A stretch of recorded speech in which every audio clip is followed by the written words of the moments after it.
Good afternoon, everyone.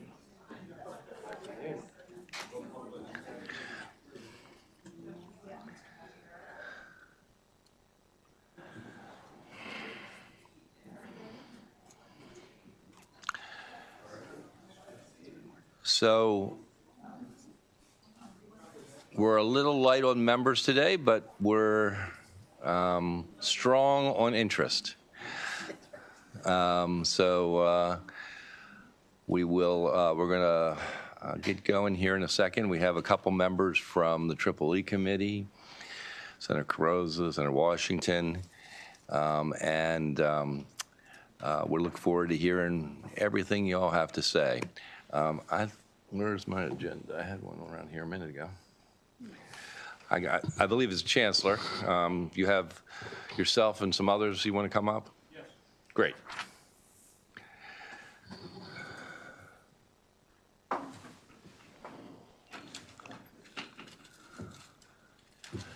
Good afternoon, everyone. Do you have your team that you want to bring up?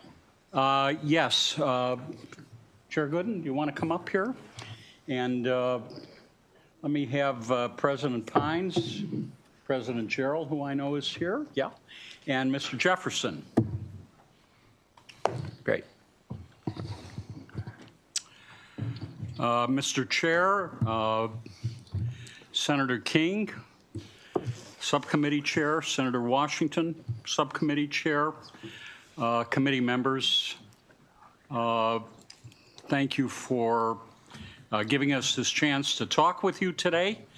I've already introduced the people that are here at the table with me.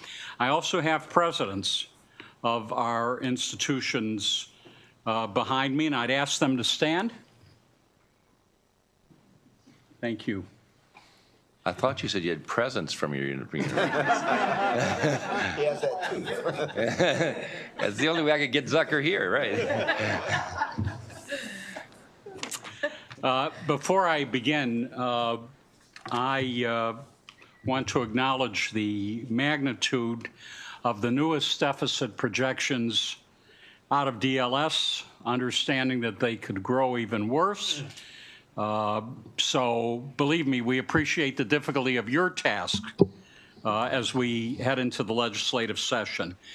I want to mention two pieces of good news amid the bleak, but this kind of news is the kind of news that shows the demand, despite everything, to get a higher education. Last year, the USM awarded a record number of degrees, more than 45,000. Second piece of information is that this year, we've recorded our second highest enrollment in USM history, almost 176,000. And depending on the day you measure it, because Global Campus can fluctuate from time to time in the way they do their admissions, could be a record year.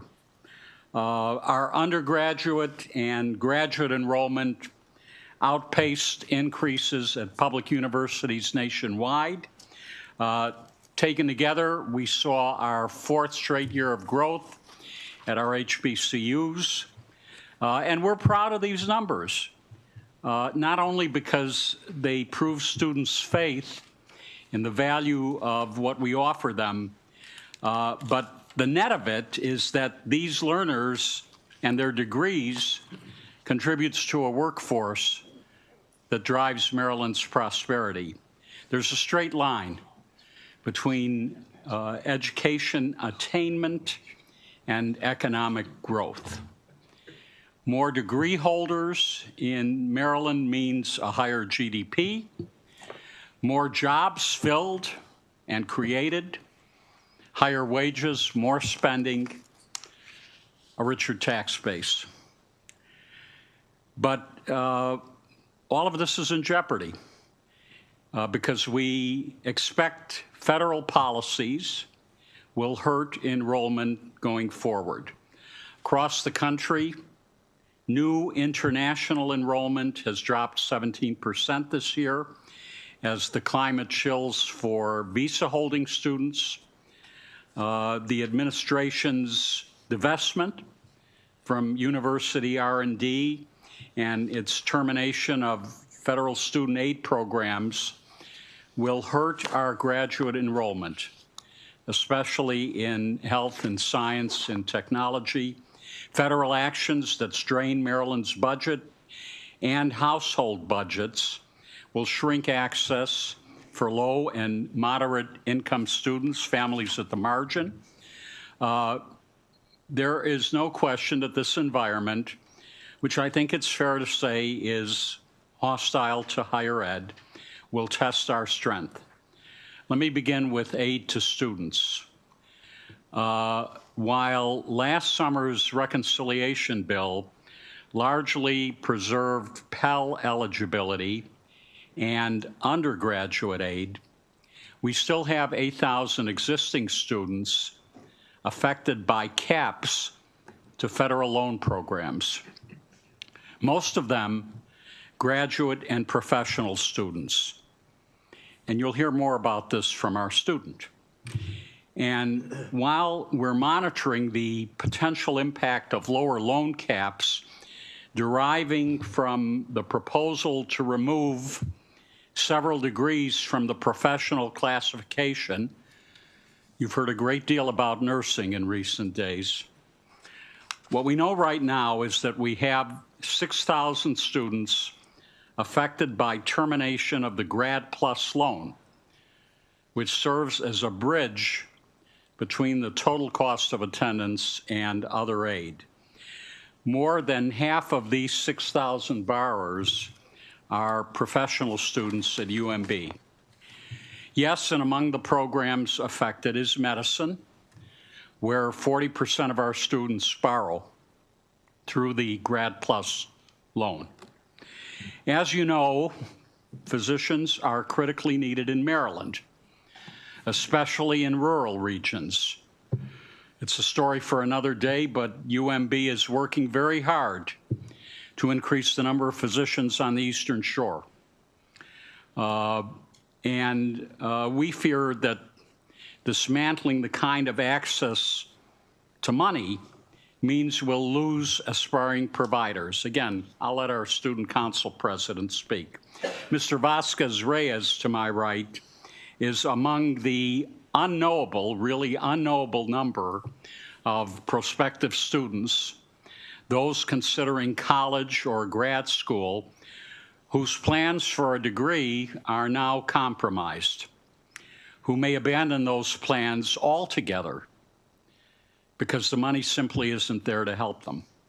Our international students are also facing enormous uncertainty, and a raft of federal proposals and policies seem to be coming down targeting them.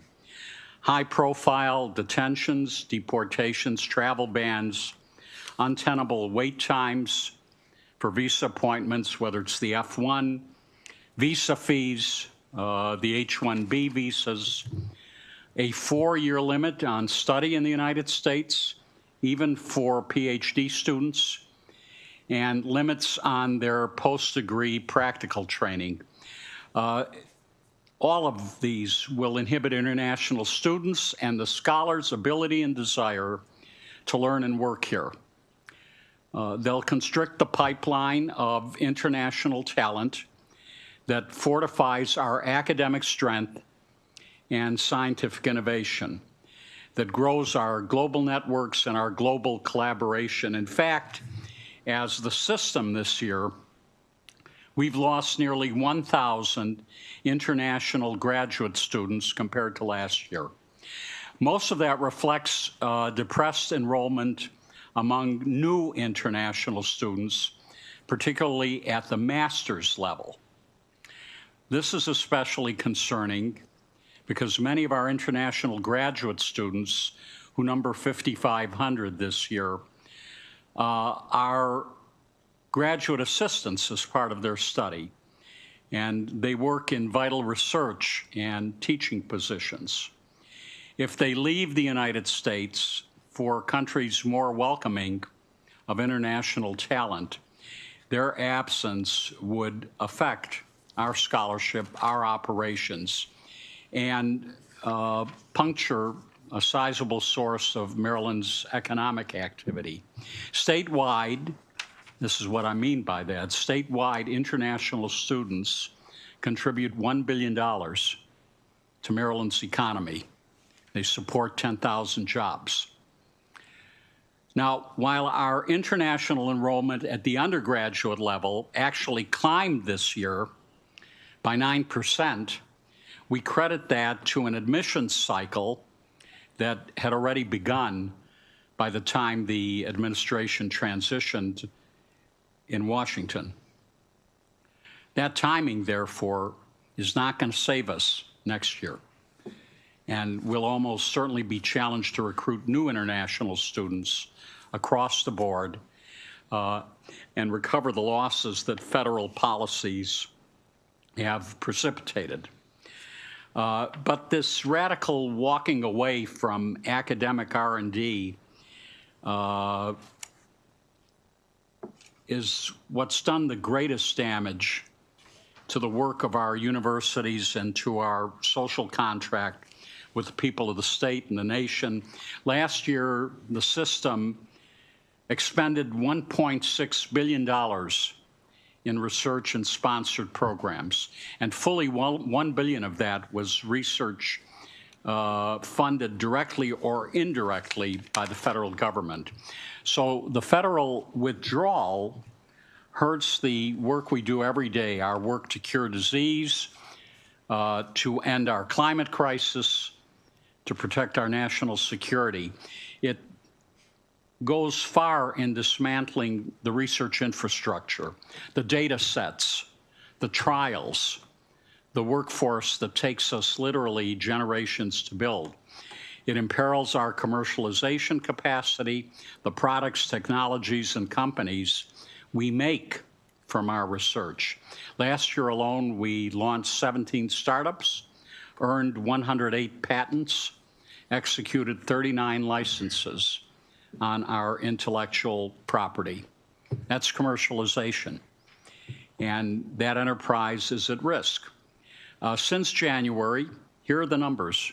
Our universities have had approximately $120 million in grants canceled, most often for language or objectives flagged as DEI related.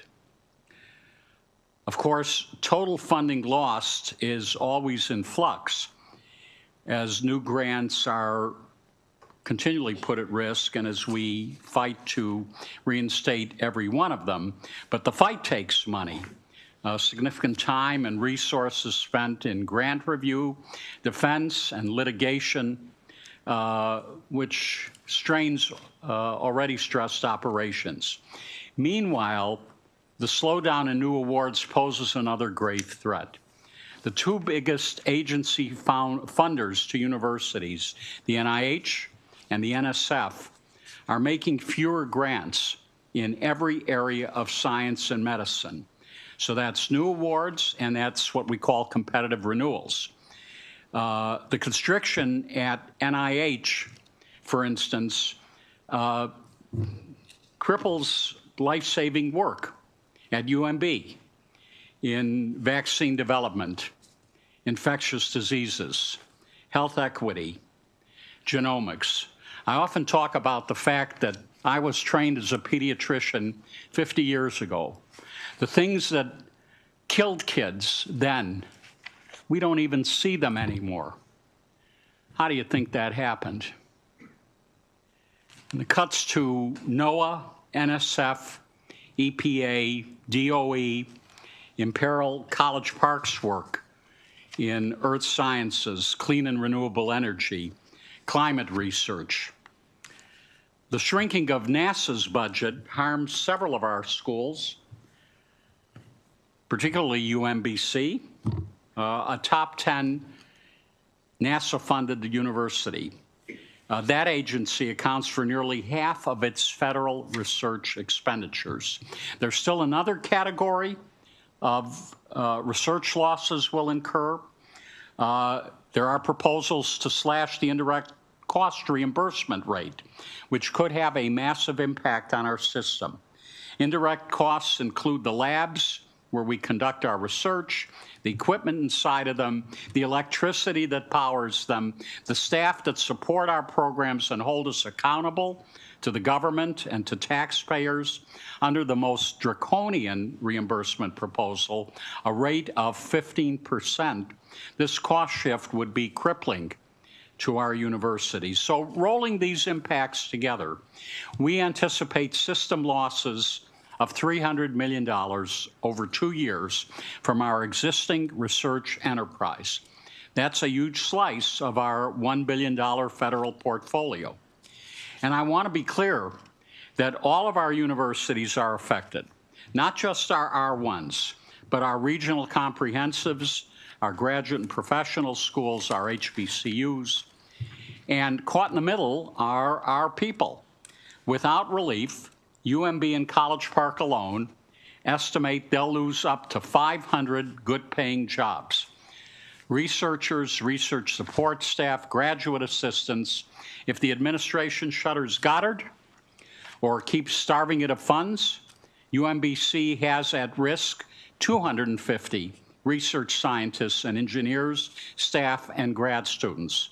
Plus, some of our most productive faculty, early career and established, our most talented scholars and students could be recruited away. Across the system, 2,200 graduate research assistants work in our R&D. They support it. If the program ends, the assistantships end with them, along with the tuition remission and the stipends that fund graduate education. So we're worried about irrevocable damage, but we're not sitting on our hands, of course. We're aligning our research strengths and assets with federal priorities in defense, in intelligence, in autonomy, in AI. We're growing new research opportunities, cultivating new sources of research support. But I will mention here that we're also seeing our spin-off companies lose federal funding too, meaning industry dollars are also being squeezed.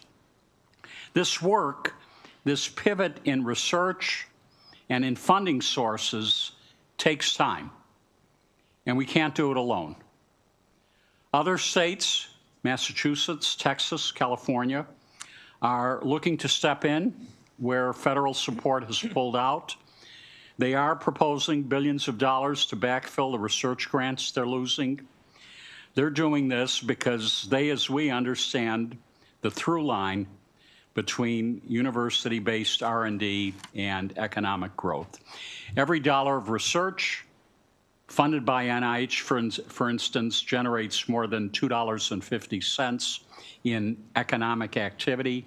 In Maryland alone, NIH has a $6.2 billion economic impact, supports nearly 23,000 jobs. And in all the other agencies, and it's not just Maryland universities that suffers from the federal abdication, their commitment to research and developing new knowledge. But Maryland does suffer disproportionately. It's not just discrete job losses from our universities and individual tax receipts that are no longer collected. It's the erosion of industries that power Maryland, the I-270 corridor, life sciences, biotech, biopharma, energy, aerospace, computing. These are all industries in Maryland that rely on our universities for their intellectual capital. And ultimately, the victims of this tremendous reduction in federal support are the communities, the regions that are decimated when economies shrivel, when the spending stops, when the jobs go away, direct jobs, indirect jobs. Look, I understand that we are asking for support when you have little to give. But over 3 years, we've had $222 million cut from our base budget. That's 10% of our state appropriations. Over the same period, our universities have had to cover $160 million of mandated wage increases that are not funded by the state. And in this environment, with all three of our revenue sources at risk, student enrollment, federal research, state appropriations, there isn't anywhere that we can turn to make up the difference. If we raise tuition, we'll lose the moderate and low-income students, the first-generation students, whom our universities have worked so very hard to attract. Students who are already, they and their families, sacrificing to go to college and to stay there. And we're cutting dangerously close to the bone, to use an old expression. We've already slashed our non-personnel operating expenses to address earlier state cuts. So that means that future cuts, very frankly, will harm our people. Our universities would have to look at layoffs. Layoffs are always our last resort. But as I said to your colleagues in the House this fall, the pressure on our revenues is real, and it's crippling. The intervening 3 months since I spoke to them haven't made that statement any less true. So I thank you for the opportunity to share what we're facing and for your partnership as we navigate these challenges. If I may, Mr. Chair, I'll first invite Dr. Jarrell to share the impact of federal cuts at UMB. Thank you, Chancellor. Just a second, Dr. Jarrell. Just a second. Chancellor, I mean, that's a pretty sobering presentation. And I appreciate you sharing that. I have one question about the other states that you talked to about. Is there any consistency about how they thought about going about backfilling some of these dollars? My understanding is that with regard to Massachusetts, Governor Healy has proposed these are my layman terms, so please forgive the impreciseness, really a confederation of the state of industry, perhaps a philanthropy to the tune of $400 million to make the bridge. Like I said, we're not sitting on our hands. We understand the reality, but we don't want to wipe out the infrastructure in the meantime. So they are developing a bridge fund. California, they are reducing burdens on the universities in ways that they can in order to leave, and again, don't quote me, but I think it's also on the order of $400 million in relief. There are bond issues. Texas, and I, of course, no, we're not Texas. Texas is talking about $3 billion in this kind of support. Okay. Have you had conversations, I assume you have already, with, as the governor's preparing his budget? Yes, and we have painted the same picture. We have also, frankly, talked about enhancements that we think address the threats to students coming to college. I think you all know about my passion for making sure everybody in Maryland who wants a higher education can get one.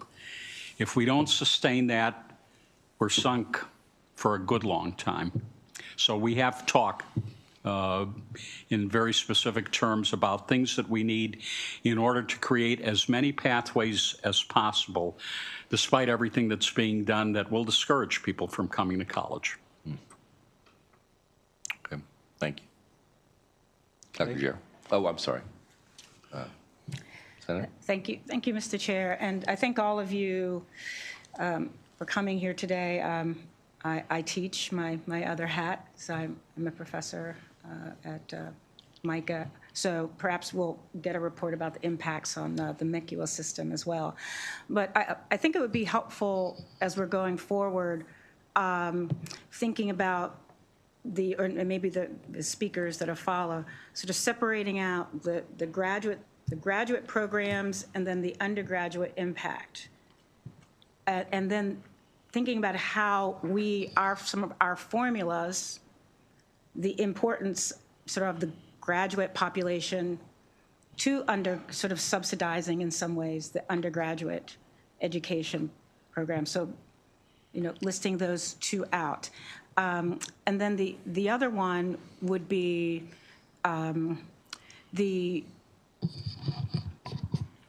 specifically what happens when so now that we don't have the plus programs with those interest rates, I suspect there are other entities or other financial institutions, SoFi or whoever, that's not an endorsement, just an ad I saw, that are looking to step in.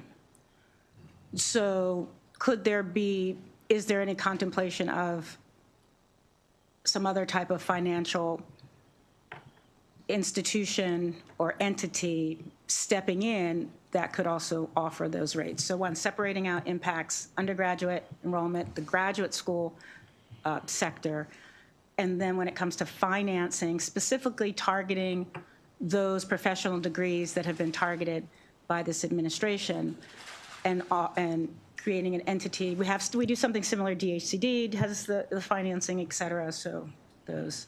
But if you have any answers to that or feedback on that approach. I think that the presidents and our student government leader can comment, particularly on the matter of graduate students and what's ahead. Mm-hmm. Okay, all righty, great. Okay, thank you. Are you okay to hold for that? Oh, yeah, I just wanted to let you all know what I was interested in. I mean, there's you'll so comment much. On graduate students. In terms of our immediate action, I know we want to protect undergraduate programs. That's one set of responsibility, commitment that we have. And then there's a separate interest, economic, public health interests in the graduate school programming. And so if we could handle those as two different buckets for our interventions, that would be helpful to help me think about it. The only comment I would insert here, and I know I'm a broken record, is we should make no assumptions about the undergraduates being okay, and I know you're not saying that. But what I worry about is what I alluded to a moment ago. We need to make sure that this record enrollment trend that we're experiencing is something that is sustained. And in this particular climate, there's a great deal of discouragement about coming to college in the first place. Just to clarify, just the graduate school impact is very critical in its subsidy and supporting of the ability to have affordable undergraduate education, tuition, and to provide other ways that the individual colleges and universities can support the campus as a whole.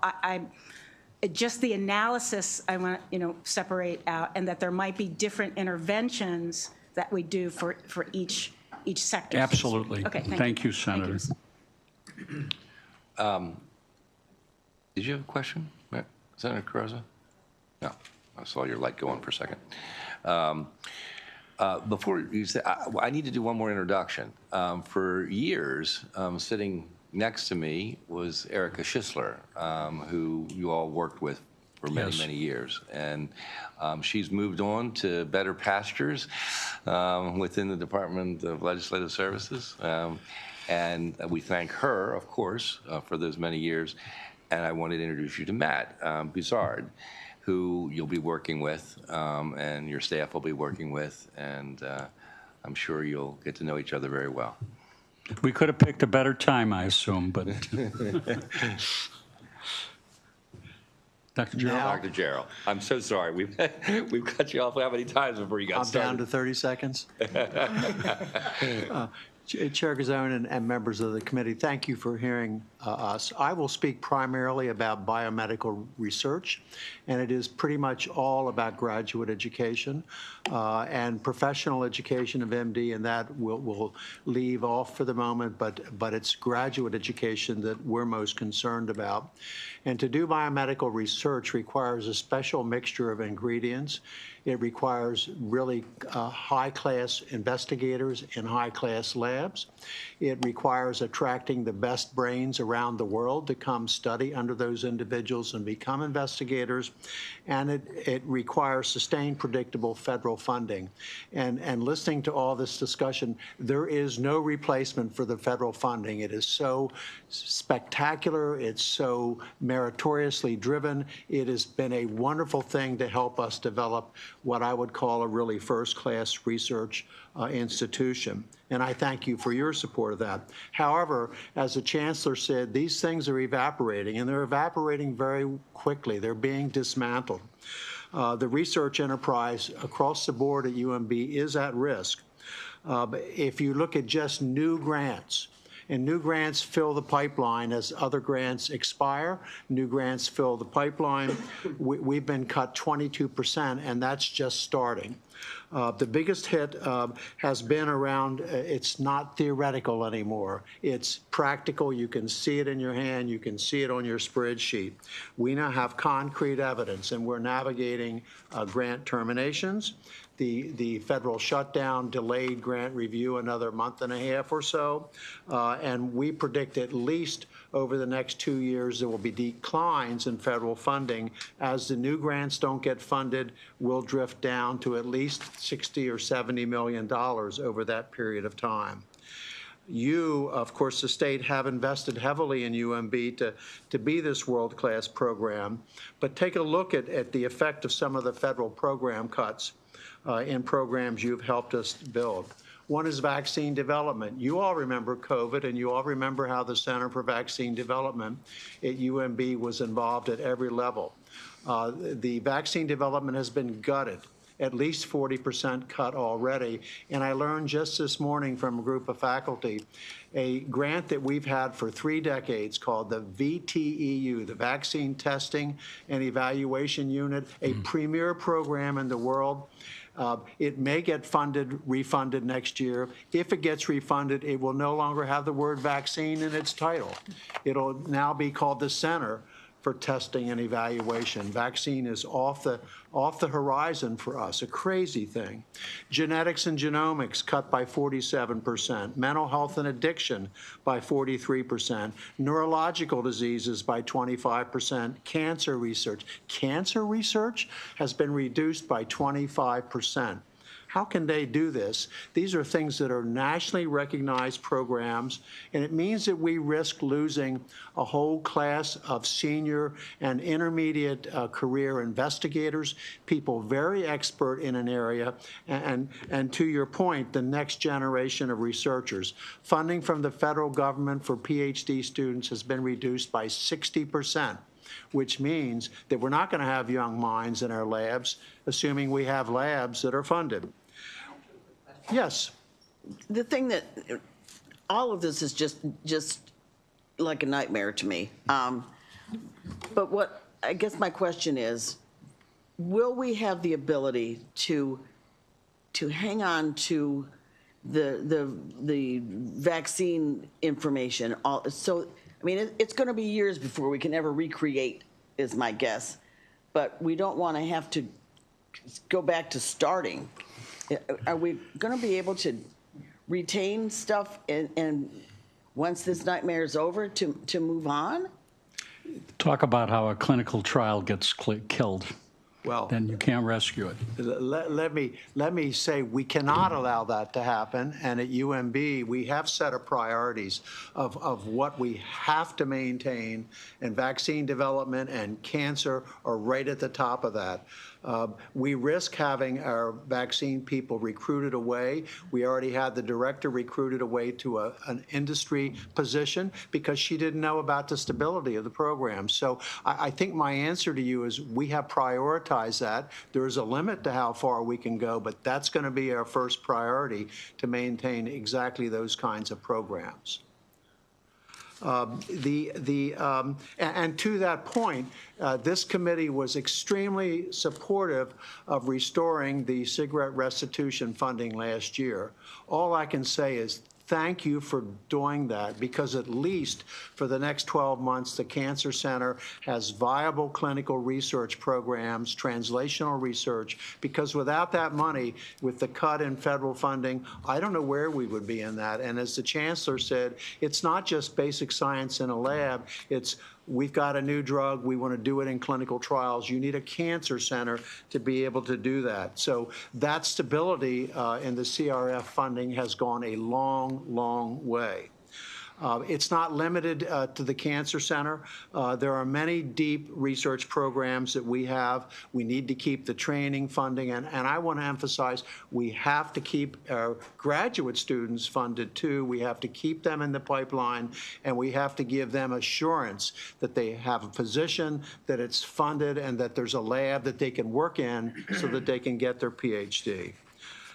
And it won't be just in cancer, it'll be in many of these other areas. And I think the image I would want to leave you with is right now, the way I feel is we're this big, strong oak tree, but we're sitting right in a storm. The wind is blowing really hard, and we are bending. Important limbs are being threatened. But we're a very solid tree because of you. And we are taking major steps to protect these important limbs, the ones you just pointed out. We are pushing back. We need your help. We need your partnership to help keep our roots and trunks strong in this storm and stay ready for the future. I don't know when the future is going to change. All I know is there's things we have to maintain. So state funding is really important to this.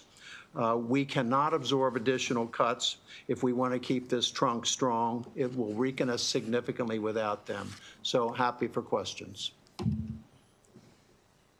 Senator Zucker. Thank you very much, Mr. Chairman. It's great to see you all. So I guess my question is around the cancer research, just in putting it in a language where Marylanders and my constituents would understand. So, Mr. President, you're not just talking about research, you're talking about treatment as well, correct? Yes. So is it fair to say, and maybe I'll say this, you don't have to say it, is that, you've got, Mr. Chancellor, that's where you were talking about the clinical trials as well, right? So that's all kind of, so my understanding is that you've got the research and then you have the treatment. When you have a federal government that is taking those resources away, not only is the research not happening, but in some ways people might be sentenced to death because the trials aren't there. You need to put a third step in your statement. So there's the basic research in the lab where a drug is discovered. There's then the development of that into a form of a drug that is safe to try in humans in a clinical trial. You don't know whether it's going to work or not. You do the clinical trial. It's got 3 or 4 stages to it. And as a result of that, you find out it works. It maybe works, it works under these circumstances or another set of circumstances. That gets translated to finally a treatment. Now, the important part about the clinical trials, not only do you have to have it, but for Marylanders to be in a clinical trial, you have to have the clinical trial in the state. And I mean, you don't want them to travel to Alabama or someplace to do that. You want them to be here. So access to these life-saving new therapies is really a key piece. Here's the other point I was getting at, though, in my comment a few minutes ago, Senator Zucker and senators. If the grant is canceled, the trial is stopped. That obviously has implications for the people in the trial.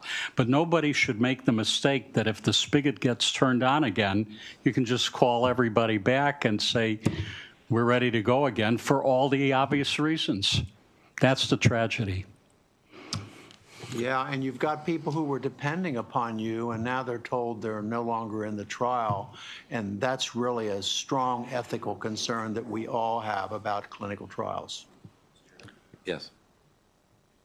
Just wanted to, because I know, well, thank you very much. I just wanted to bring clarity that, and I think you highlighted as well, as it's certainly not this committee or this General Assembly that is, we're big supporters, and you've mentioned that with the cigarette restitution fund. So what we're dealing with is something that has been kind of outside of our control, that we too are, and that's why, Mr. Chairman, you wanted to probably have this as well, is just to kind of highlight what's happening outside coming into Maryland. Yeah. And I don't believe for a minute that we have any magic answer, but I mean, I think the important thing right now is to work as closely as we can together and try and figure our way. We won't figure our way out of this, but to do the best we can. It's now more than ever, we've got to be working together for a solution. Yes. Doc- Are you ready for the next oak tree? Not quite yet. Pine tree, Dr. right. Very well. Dr. Jarob, you prioritized the clinical trials as number one in your mind, or are there other ways that you need to be thinking about this? I think the way we prioritize it is the importance of a program. Okay, and then within that program, you can prioritize certain parts. So I would say to you that clinical trials are our lifeblood. I would put that very high. At the same time, clinical trials are very expensive to do, and so you're going to have corporate partners, which we do very vigorously, in order to continue that. But prioritization is going to be the answer to your question. We're going to have winners and losers as the way it stands right now. So I want to get into the number, Chancellor, that you mentioned earlier, and I want to make sure I completely understand it. I think I heard you say $300 million over 2 years. So that's not 300 each year, or 300 over 2 years Over is 2 the years. number I gave you, all in, and that's an estimate, of course. including everything that Dr. Gerald was just talking about. Research impact as we know it today. No, I understand. And is that, as you know it today, have we won any cases yet? Yes. I mean, has there been a calculation of that? How many we have won, the value of that? I don't have it offhand. We can certainly get So it to you. I'm just trying to get that base number to start Yeah, with. but that's one at a time, of And course. I got to tell you, just sitting here listening to this, I would be very interested in knowing, to the degree, and I know you have other partners in the commercial world, but the thought of dropping people from the middle of a clinical trial is just beyond offensive to me. And I haven't exaggerated it, have I, Dr. Gerald? No, we contested the federal government on some of those things because they just couldn't stop a trial with subjects, human subjects, in the middle of so it. no one has been stopped at this point. Well, we fought very hard for that. I don't know whether I can say no one. I not guess sure. what I'm really saying I'm not ultimately sure. is, in my mind, that would be a very high priority to ensure if there was a dollar amount associated with that, it was not being reimbursed by the federal government. That would be a very high priority. I can't imagine the thought of telling someone they had to. I would agree totally with you. At the same time, I would say there were huge African studies on HIV where it was cut off, boom, and the dollar amount of that was so huge that you could not continue that. That would be an example counter to what we're talking about. When you say that, you mean within this 300 million was part of? No, very, That was a very different separate. story. Very separate story. Yeah. Yeah. Okay. Well, I would love to know about that in a little more depth as we move forward. So maybe you asked about lawsuits. So we the Attorney General, we've associated and worked with him, he did win the suit on grant terminations by virtue of words in the grants. So that got overturned, and so it sits here in appeal, and the federal government says back to us, you know, if we win the appeal, the federal government wins the appeal, you're going to have to pay us back the money that you spent in the meanwhile. So you could argue we won the case, but we haven't won that war by any means. And that's just one example of other examples. Okay. Any other questions? Senator Gross. Thank you, Mr. Chair. Your question prompted a follow-up. Dr. Perman, you had mentioned, and Senator King just mentioned,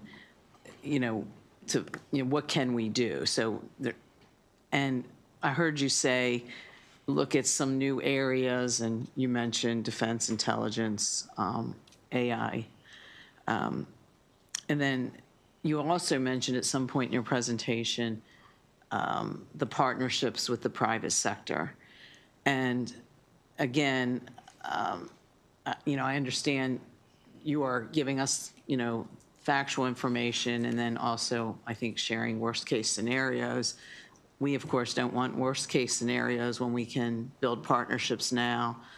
And I just wanted to hear a little bit more about those new areas that you said you were pursuing, as well as the partnerships with the private sector. Well, thank you very much, Senator. With regard to new areas, what we are trying to do, first of all, is to look at our research. It could be that healthcare research. It could be vaccine research, which frankly is important to our military, to our security as a nation. It could be work that the military cares about with regard to blood products or substitutes for blood products in the field. So an investigator can say, this is the scope of work that I am scholarly focused on, and also is my particular focus of research, and say, how is this pertinent to the Department of Defense? You'll hear from our leader at College Park that we do a great deal of research for the government funded by the Department of Defense. Perhaps we can do more of that and continue the work that we think is important, that will ultimately be important to the general population, but do it because it is supported by the Department of Defense, because it is meaningful to them. So I hate to use a loose term like this, but one of the first things we're doing is trying to repackage ourselves so that we can continue our important work. With regard to relationships with industry, that's always a priority. And I think we see the symbiotic nature. So I could rattle off a bunch of companies where we have master agreements.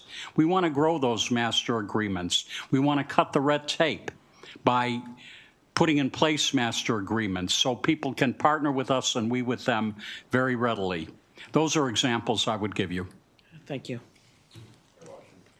Thank you, Mr. Chair. I think as a follow-up to Senator Carrozza's, or to get deeper in it, I think there was a reference earlier in your comments about, I don't know if it was Massachusetts, or, but that the private sector was contributing $400 million, or that there was a sort of a granting, or essentially. I think this is part of the proposal, excuse me, in Massachusetts. I think that's what I said. So what I take from Senator Croz's question is, are we looking at similar investment, not getting more business, because it's probably unlikely that there's more business because there's no business, right? So we certainly want to position ourselves for one fine day when we're through this. But for now, certainly private sector partners are invested in us as well. So sort of taking the too big to fail model that has been done in the past, is there a recognition that if the university system, graduate system, biomedical systems, all of those systems in Maryland fail, that's doesn't just impact students and researchers, it's the whole economy and the businesses that buy these products. And so how much is that worth? And can we package that to some entities and saying, we need 300 million, maybe we can come up with some of it, but the bulk of it really has to come from those most directly impacted. And then finally, the issue of the,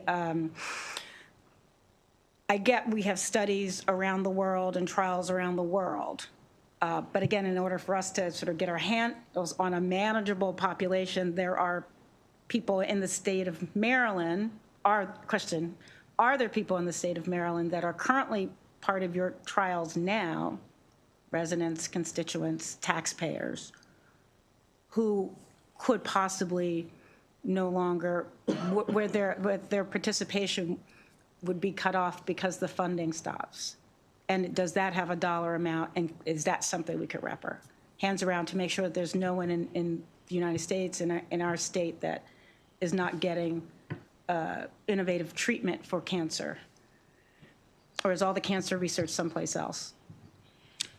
I think the way I would answer about a clinical trial is there is definitely an ethical consideration, and if there's an ethical problem with discontinuing that trial, it will continue until such time as it's safe to discontinue it, if that makes sense to you, whether it's reached Well, an I'm talking about the endpoint. money to do it. In other words, trying to, this doesn't have to be answered just right at this Yeah. moment. But I'm just saying, you have a global perspective, and you have a global, a very good friend of mine was pulled doing important research on the continent in Africa and West, in Sierra Leone, et cetera, pulled away, right? So I get that. But here in our state, we know that there are trials, people are, at different institutions. If we are able to support, if there's a dollar amount that we could get together to make sure that that doesn't happen in our state, that's the question to find out if is that possible, could happen, and what could we do to support that not happening? I would simply say internally, it would be such a high priority for an ethical consideration that it Right. will get funded. Yeah, all right, just somebody put a dollar on it, if you don't mind. Okay, thank you. Thank you. And I would summarize your question about relationships with industry by saying it's something that is ongoing, always. I have the privilege, and have had for a long time, of chairing the Governor's Life Sciences Advisory Board. That's a board where we bring business and industry together with higher education and forge relationships. President Pines has a whole story to tell about how quantum grew up in Maryland based on university and industrial partnerships. We've been doing this, investing, et cetera, and so now We can is do the that. time that we need the help and the support so that we all can survive together through this. Thank you. That's my point. Thank you very Thank you. much. Thank you. Okay, I'd love to hear from my favorite constituent. And neighbor, Chair Gazone and fellow senators, it's a pleasure to be here. An honor to be here to talk to you about the situation that's facing the state of Maryland and our higher education institutions. First, I would like to begin by thanking you all for your support and partnership this past year, and also in the years past. Higher education is one of the most important and transformative resources in our country, and it only stays that way when we work in collaboration with dedicated public servants like all of you. The University of Maryland College Park does have tremendous momentum right now, from our initiatives on quantum computing and artificial intelligence to our record rankings in U.S. News and World Report. We have an excellent foundation and an opportunity to continue to get faster, stronger, more efficient, and more impactful. But that doesn't mean that there are not significant difficulties in front of us. While every federal administration that comes into office with new priorities, the speed and scope and scale of change since January have been very disruptive to our entire research ecosystem and campus community.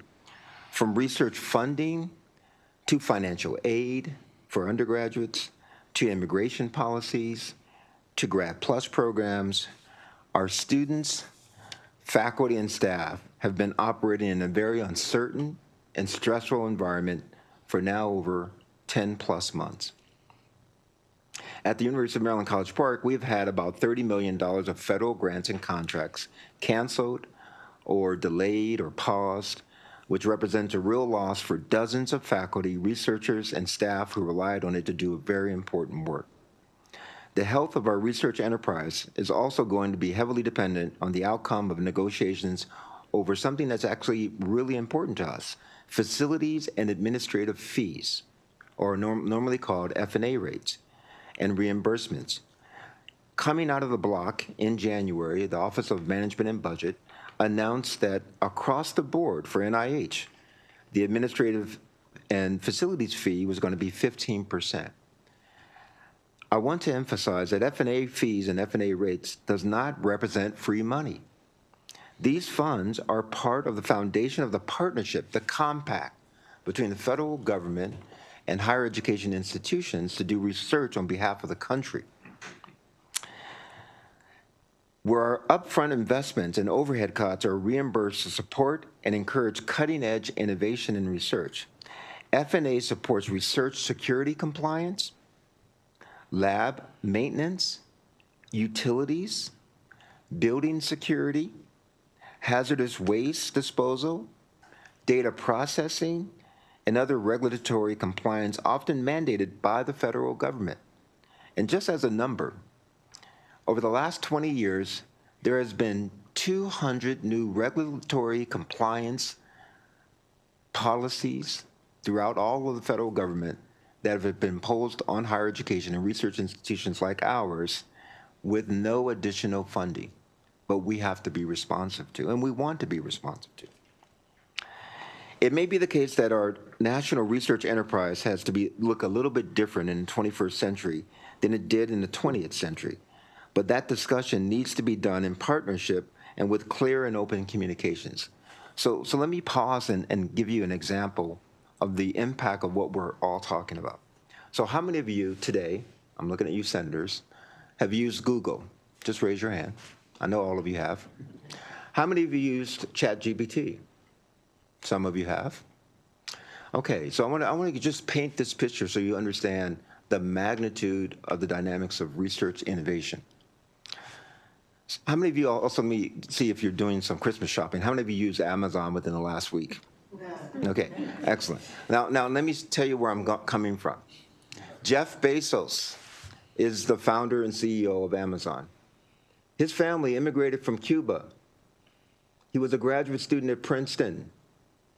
If he doesn't come to the United States, Amazon doesn't exist in the United States. Sergey Brin, family immigrated from Russia. Father was a math professor at the University of Maryland College Park. He got a computer science and a math degree at College Park. Founded Google. That's why you could raise your hand so you could use Google today or tomorrow or the next day and the next second. Again, that wouldn't exist in the United States if it wasn't for immigration and research universities. And then I'll bring it home to Maryland. Norbert Linke, a German immigrant, comes to the University of Maryland to pursue quantum research, becomes one of the original co-founders of INQ. And INQ would not exist in our state if we didn't have immigration, graduate research, and the excellence of innovation that at our institution that it spurs. So that is what it really means. Science is important. Science in the United States and the research ecosystem is the envy of the world of what we do. Our institutions, USM institutions, Morgan State University is behind me, St. Mary's, which are also behind me. These institutions produce innovation, which drives our economy and our national security. Similarly, and tied into the research picture, are the restrictions harming our ability to bring in qualified graduate students from abroad, the travel bans, restrictions and suspension of immigration applications from 19 countries, does hurt our ability, both directly and in practice and indirectly through the climate it promotes, to invest in promising young minds like Jefferson, you're going to hear from later after me, and the knowledge that they will produce for our state and nation. So far at College Park, we've experienced a 10% decline in total international graduate students from last year. Just to give you a number, that's 400 students. At College Park, we have 10,000 graduate students totally enrolled, so 400 students less than the year previously. I want to emphasize that this is not just an international relations problem. It has state and national impacts in our knowledge creation and ultimately economic development for our state. All of this uncertainty only adds to the importance of every dollar you are able to commit to higher education. We always aim to be good stewards and good partners of state resources, and I know the budget in the coming season will be a very difficult one. It's not that we don't know that. However, I do want to speak specifically to College Park. Over the last 2 sessions, our campus has sustained $100 million or 10% in state budget reductions. So I'll say that again, $100 million or 10% in state budget reductions. Those cuts are not sustainable without major disruptions to our core campus activities, as well as our collective goals of being an economic driver for our state in areas such as quantum, artificial intelligence, healthcare, and other areas. But I would like to end by emphasizing that none of this is going to change our mission or our values. We are still working every day to reimagine learning, take on humanity's grand challenges, invest in people and communities, and partner to advance the public good. Over the last 10 months, we have seen this scale and pace of change, but now we're trying to adapt to that scale and pace. And the conversation that we're having with you today is to try to find mechanisms to bridge between where we need to be in a couple years and where we are today. So we think that our research ecosystems are important. We know that the financial aid that the federal government provides to our students are extremely important. But we need an opportunity to get there. We can't get there overnight. And that's why we're just explaining to you the challenges that we're facing. And they're multifaceted. They're related to policy changes. They're related to F&A rates changes.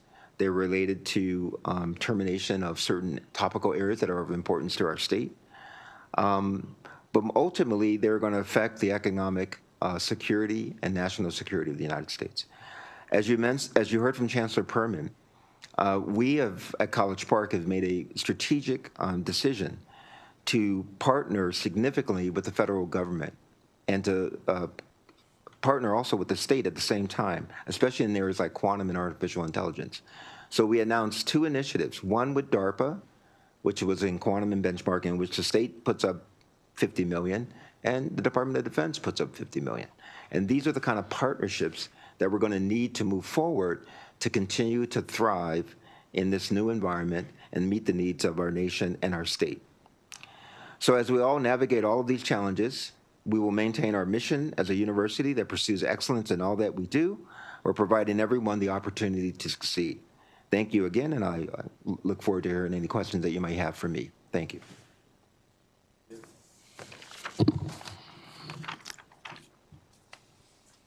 If I may, Mr. Oh, I'm sorry.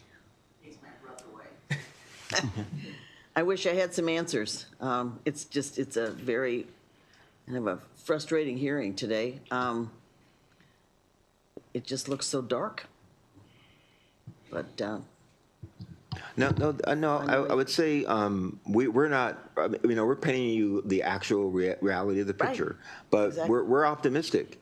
And so you heard Chancellor Perman mention that the state of Massachusetts Governor Healy promoted a new program that's a $400 million program. That program is taking $200 million and investing in the medical system of the state, and the other $200 million is going to invest in the academic institutions research ecosystem. It is a public-private partnership, and he's looking for industry to partner. They don't have the deal done yet. And the reason why I know all of this is I sit on the MIT Corporation Board of Trustees, and so we talk about this actually all the time, what the state's going to contribute to the ecosystem, including public and private institutions in the state. So we're just saying that, just like them, we need a little bit more time to be able to pivot and adapt to a new model. And that's what we're asking the state for help for. Well, and I think for us, it's we're faced with so many, aside from this, all the other priorities across the state, it's going to be quite a challenge for us to spend it wisely, but it's where we are. Yeah. And may I just say one more thing, Chancellor Furman and Senator King? So I do want to give a great example, and I hope Dr. Shears-Aspey will pat me on the back after I say this. So just the importance in our own state of innovation and science. UMBC's own Dr. Kazmekia Corbett was one of the pioneers on finding the spike protein from mRNA that led to the vaccine that Moderna produced. That was one of our own minted talent from a USM institution, UMBC. She became famous for that work that allowed a vaccine to be developed in 12 months, one of the fastest in history. And now she's a Harvard professor with a Harvard lab doing this great work. But I wanted to share that with you because it started with basic scientific research that led to a particular vaccine that was developed by Moderna. And that is what we're talking about, that kind of innovation that comes from our own state and our own system schools. Mr. Chair, Senators, sorry. Thank you. Thank you so much. I think this is my first time hearing you speak. I really appreciate this opportunity. Could you speak to us about the undergraduate programs? Yeah, Again, so we're hearing go ahead. a lot. Again, I get it. I understand that. And there are immediate impacts for, our 5-year programs, students graduate. So if you could orient in future conversations or really what's happening with our undergraduate students and their ability to then go on to graduate programs. Again, this is Well, let me first talk about our undergraduate students who are currently in the system, not yet going to graduate programs. So the big concern in the United States, not just at Maryland schools, is the fact that what's going to happen with federal financial aid programs. First, let me specifically talk about Pell programs. So we're not sure whether certain monies will go forward out of the Department of Education and come to our institutions so that we could fund the lowest quintile of family income students and the second quintile. At College Park, we've, in the last 5 years, made an enormous commitment to the lowest family income students that come to our institution. When I first started, we had 16% of our enrolled students were Pell students, and today they're almost 22%. How did that happen? Well, the Pell program is still very solid, but we also doubled down and created a program called Therapy and Commitment, which is $40 million investment annually in those students who are at the lowest quintile and second quintile of income in the state of Maryland. To the completion part of the degree program, we just are announcing, literally today, we had a cabinet meeting today, and our provost announced a program for students who are trying to complete their degree and need financial resources. And so we actually got a grant from a corporate sponsor that will close the gap for those students trying to complete their degree in 4 to 5 to 6 years, and it's a financial deficit that they have. So what we're worried about at undergraduate level is what's going to happen with these financial aid programs and the loan programs, because it affects your ability to complete your degree. And we've had a high retention rate and a high graduation rate. So that's the first thing I would say to answer your question, that we're trying to do it in 2 ways. One, with philanthropy. One other with corporate sponsors to provide scholarships, just in case these federal programs start to get reduced or go away. To the chancellor and to the system as a whole, in our consideration is how can we extend these opportunities throughout the system? So certainly some of our institutions have relationships on corporate boards, et cetera, and some of our institutions have, their board of trustees have people that are on the school board who are on the library board. And so looking at us as a system, to what extent can some of our more affluent or more, people have a little more buffer, 5% reduction at College Park versus 5% at Salisbury is very different. And so how can we sort of spread impacts across? So maybe some of the programs that have been established, for some of our other institutions, we can look at that, and especially focused on the impacts of families. So we know that the lowest we've individually made sort of have accounted for.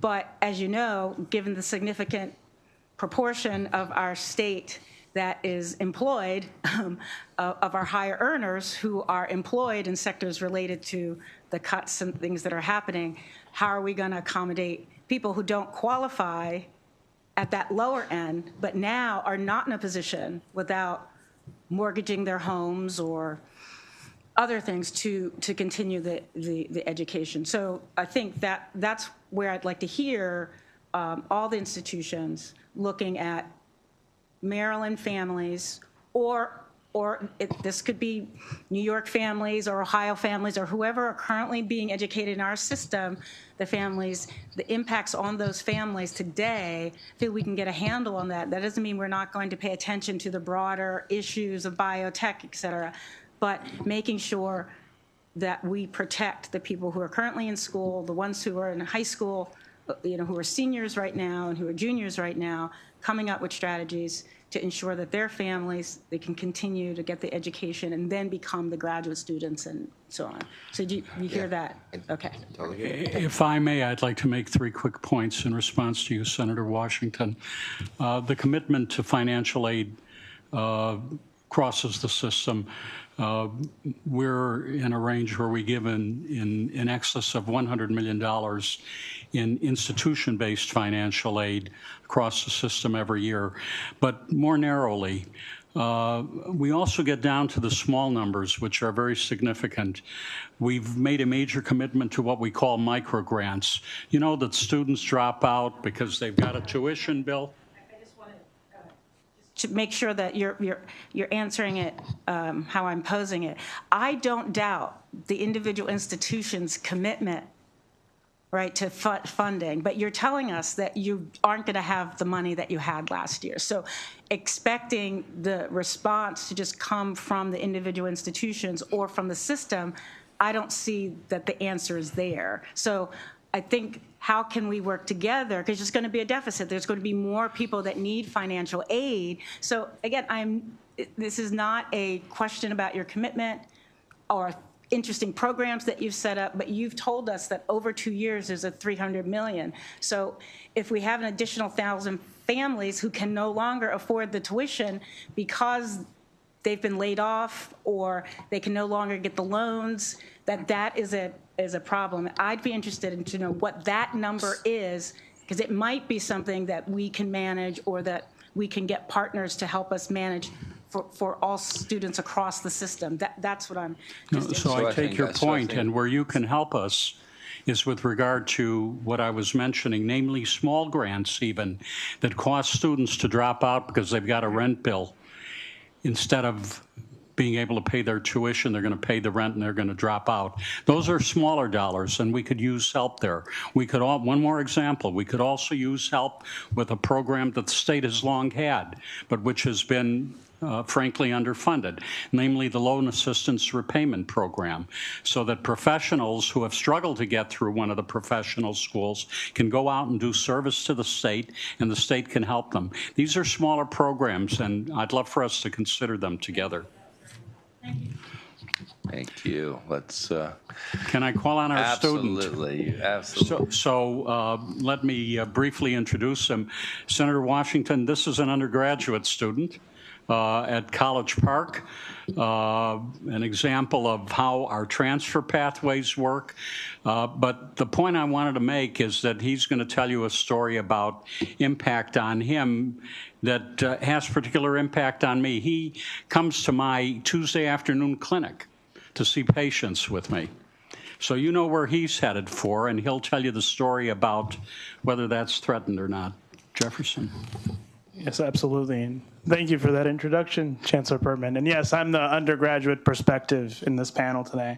Good afternoon, Chair Gazzone, and members of the committee, thank you for this opportunity to provide testimony at this briefing. My name is Jefferson Vasquez Reyes, and I'm a pre-medical student at the University of Maryland, College Park. I'm a senior pursuing a degree in psychology on the pre-med track. I also have the distinct pleasure of serving as the University System of Maryland Student Council President, representing now over 178,000 students. Last time I was here for the House, that was around 175, 176, so there's substantial growth to that number.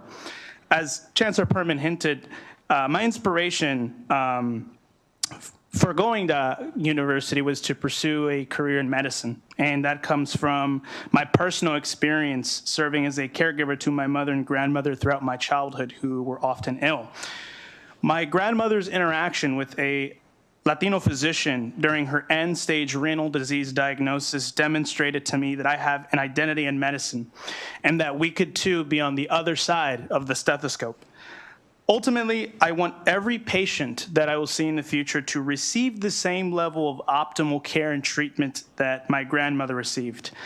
And to prepare, I attended a community college to save money and become debt-free. And thankfully, I was able to continue this at the University of Maryland, College Park as a Frederick Douglass Scholar. This full tuition scholarship covers my education for up to 2 years.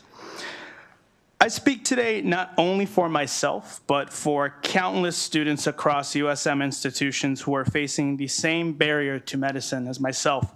As of July 4th, you'll know the One Big Beautiful Bill was signed into law, and within this bill was a pernicious amendment that removed the Grad Plus and Parent Plus loan options, leaving only unsubsidized loans up to $50,000 per year, $200,000 across the duration of professional school. For perspective, the AAMC in 2024 said the median debt was $205,000. So that's already $5,000 above. That isn't enough for what they're providing now. And it barely scratches the surface of the cost of a medical degree across our country. Since the bill has passed, my path forward has become unclear. Not only has this delayed my dream of becoming a physician, but has also made me question whether this will ever be an option for me. I'm not the only one struggling. More than 40%, last I heard, of the current first-year medical students at the University of Maryland, Baltimore School of Medicine will need to enter the private loan market. That's roughly almost approaching half of the class. Currently, actions like these from our federal government are creating a system in which a student's future is determined by their credit history or income. It's one thing to fall short on merit, but it is definitely. With all that said, I urge you to support us during this time, as my future and the future of many other USM students are the state of Maryland's future. And I really do thank you for the opportunity to share my story and message today. As I heard, people wanted to hear about the undergraduate perspective, and I've had the privilege of having conversations with other students throughout my term as the student council president. And something that came up very often in terms of how students are navigating this emotionally is that when you ask them how they're doing and what they feel about, especially those who are seniors, about job prospects or what's coming up post-grad, many of them have mentioned to me that they've kind of pushed this to the back of their head. But the federal impact has become so visible now that it is actually very difficult to ignore. Students are unable to now put this in the back burner, and as a result, they are becoming very concerned citizens. On the good side, many of them are becoming very involved, very interested in advocacy. On the bad side, many students don't know what's next. Those who plan to go to law school now have to identify if their credit score even allows them to take out a private loan, if that is the avenue they have to take. Others for PA or medical school have to weigh how long they'll take a gap year now for. Traditionally, many took a gap year to perfect or add more clinical hours or to strengthen their application. Now it's to afford even the process or the ability to enroll at a medical institution. But as many others have expressed here, I'm very optimistic. I'm optimistic myself, even though as a senior, technically, it is very bleak and blurry. But I am sure that this will not hinder my progress into becoming a physician. So once again, thank you for the opportunity, and I'm able to answer any questions on how students are feeling emotionally based on the conversations I've had with them. Thank you. Thank you. And I don't know, if it doesn't work in medicine, you're going to make it in politics, probably.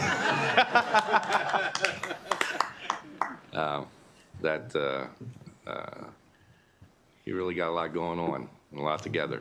Thank you for coming today.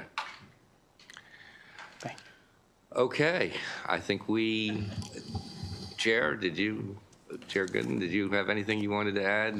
Just a couple comments. Yeah. First, I want to thank you and the senators for having us today and listening. We know you have a very challenging year as well, so we appreciate it. As Chair of the Board of Regents, I'm here today to support the presidents and the system as we discuss our growing concerns about the impact of recent and potential federal executive orders and all of the regulatory changes on the university system of Maryland. The volume, pace, and scope of federal action in higher education is unprecedented, ranging from all of the things you've heard: financial aid, DEI, R&D, and institutional compliance. Each of these directly affect our students, our faculty, and our operations, and collectively they introduce significant risk to the stability and long-term planning in our system, which in turn impacts the economic health and security framework. The board takes seriously its fiduciary responsibilities to ensure sound governance and long-term vitality of the USM. But the rapid and unprecedented changes and the federal level complicate our oversight, planning, budgeting, and responsibilities. We are looking at every lever that's at our fingertips, including bridging R&D funding. We are committed to working with the Chancellor and our presidents to navigate this shifting landscape, and we are equally committed to working with you, our state partners, to ensure Maryland continues to lend accessible, high quality, and future-focused public higher education. Thank you again for your continued support. Thank you. Appreciate you all. Thank you. We'll do our best. Thank you. Thank you. Thank you. Dr. Wilson.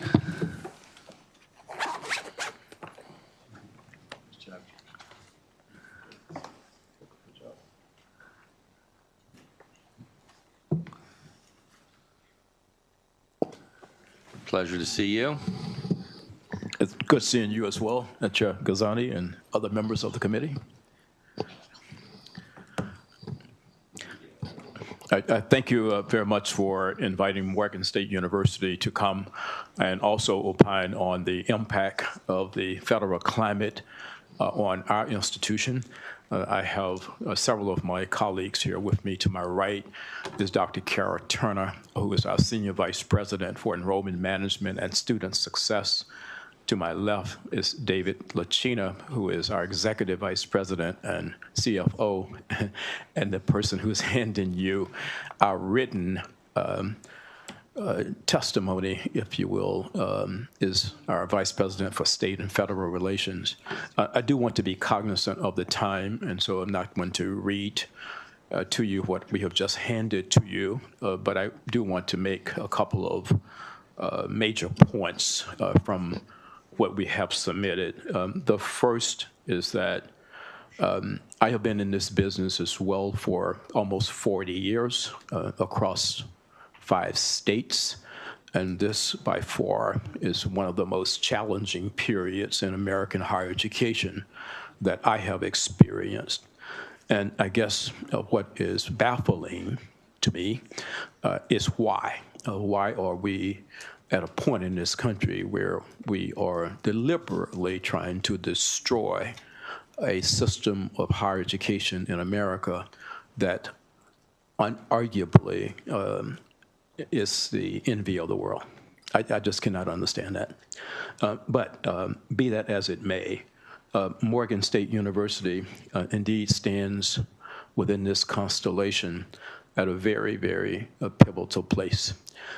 We are one of the most innovative and rapidly rising high research universities in the nation. And while we are doing that, we are facing headwinds like you heard from the USM. But even with those headwinds, I can report to you that now for the sixth consecutive year, we have had major increases in enrollment.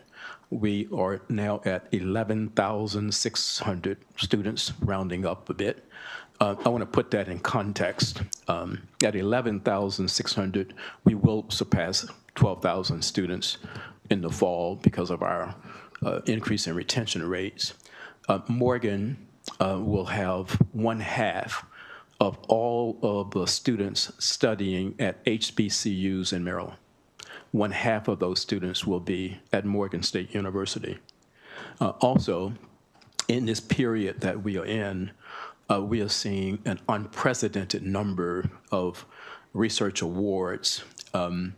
When I hired our current VP for research, Dr. Willie May, who came out of the Obama administration and was the Undersecretary of Commerce and Director of NIST, we were bringing in about $39 million or so a year in research awards.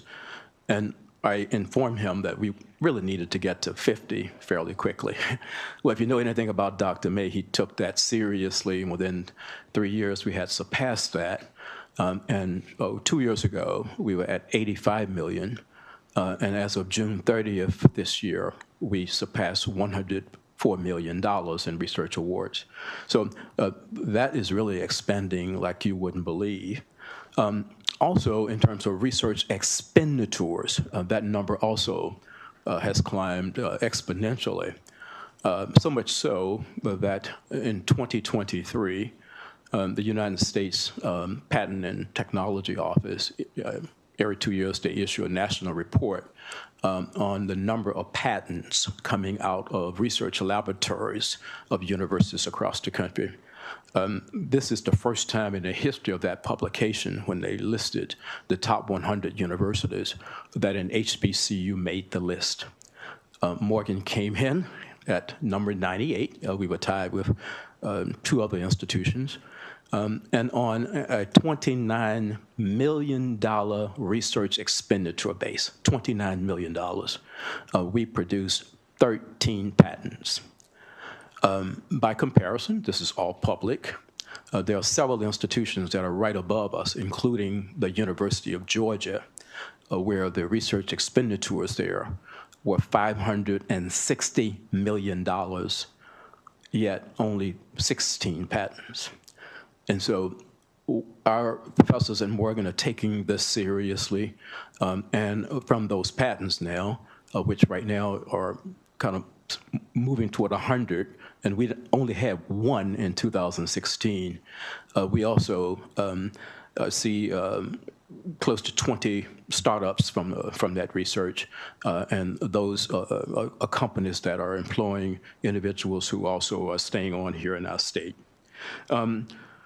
And so in terms of the impact of the national atmosphere on federal grants, just kind of pin that number 104, June 30th.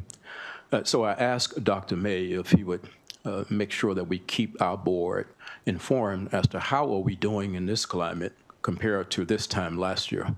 And so as it stands today, we have $36 million in research grants.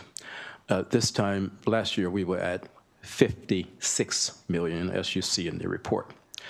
So if we just continued on down this path, we would close June 30th with about 75 million. That means that we would have lost roughly $30 or so million, which would be incredible for a rapidly rising, innovative, major research institution. Now, we have not stood still. We basically have taken the current president and the current Secretary of Education at their word. The president issued an executive order, where in that executive order, the president said that HBCUs, in essence, were not their version of DEI. And the current Secretary of Education said that. And while they were saying that, 24 grants at Morgan had been canceled. But if you work with me long enough, you know I just don't read it and accept it and not do anything about it. And so we pushed back really, really hard and said, no, you can't do this. You can't speak out of both sides of your mouth here, while in essence you are acting differently. And so as a result of that, and national advocacy organizations, we were able to get them to go through every one of those grants that they had canceled across the HBCU space. I was adamant in my conversations with the president of the Thurgood Marshall Fund that they had to do this in the United Negro College Fund. And then many of those grants, as a result of that, were indeed reinstated as a result. So in the end, we did lose about $4.5 million, but we could have lost somewhere close to $20 million. So I'm going to kind of conclude this piece by saying that I guess 5 years ago, when we received our first major philanthropic gift from Mackenzie Scott, that first gift was $40 million. We just received a second one for $63 million. But with the $40 million one, we began to use that as leverage, had conversations with the legislature about a public-private partnership, where we knew that the state had a need for the type of research that only an institution like Morgan could produce, quite frankly. And we brought a percentage of that Mackenzie Scott gift forward and entered into a partnership with the state, where we received funding for a few state-funded research centers, which you will see in our report. So that is complementary to the federal grants.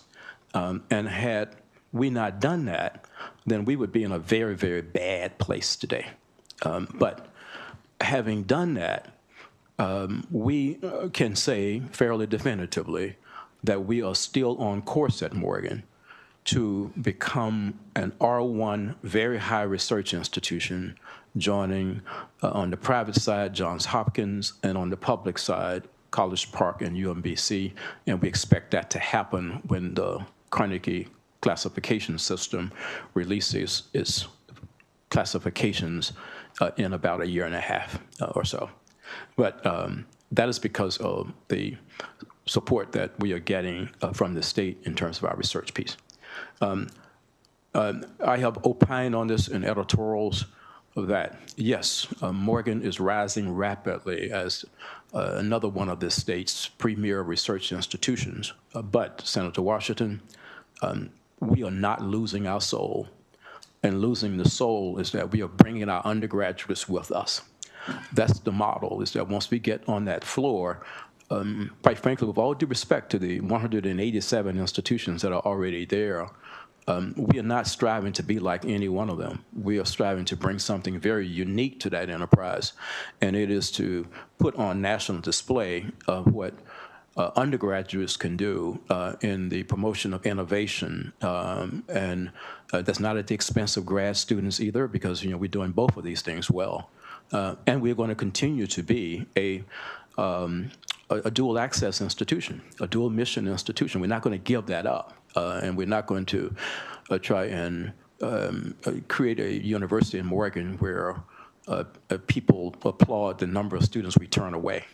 No, we want to be in a position where we can define potential, ferret the potential out of students, and then put them on the world stage to dance with anyone, any place, anytime. Also, I'm going to ask Dr. Turner to just give us a brief overview of the impact that we're seeing in the financial aid space. Now, when the quote-unquote big, beautiful bill was basically making its way through Congress, we at Morgan started scenario planning because there was a lot of things in that bill where if they had come to pass, I mean, they were really going to be devastating to undergraduate students across the country, including the way this administration was thinking about the Pell Grant program.